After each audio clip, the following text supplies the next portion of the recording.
Hello guys, welcome to Josiah Agro TV. A lot of people have called me to say, Josiah, I want to start my goat farm, but I don't have money to do the restructure. You don't necessarily need a restructure. You don't need to spend a lot of money in the building. The structure is not going to give you money. What is going to give you money is the animals that you have available in your farm. So if you look right here, what I have here in my farm, this is not a restructure.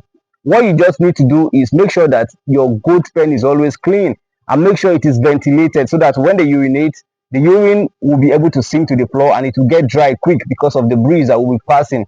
So make sure that you have a clean pen at all time. You don't need a restructure necessarily. If you have the money to do a restructure, it's super good, it's good. But if you don't have money for a restructure, you can keep thousands of animals in just a normal good pen that is not raised off the ground. You can keep a lot of animals like that. So a lot of people have called me and I feel I should just let you know about this. Just get started from where you are. Buy some wood. If you are in the rural area, it's a plus for you. Go to the forest, cut some bush, cut some trees, and then you're good to go. When you cut those trees, you can use it to stand as poles. Then use it to do your roofing. Buy some iron sheet. If you don't have money for new one, get old iron sheet.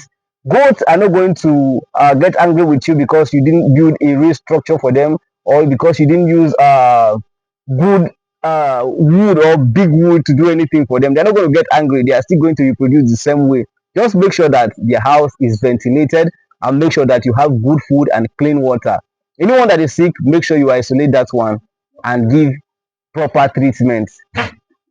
So I feel I should just let you know about this. If this is your first time coming across my video, my name is Josiah Adoga, and that is all I do on this channel. Make sure that I give you tips on how to keep your animals healthy and how you can be able to start your good farm.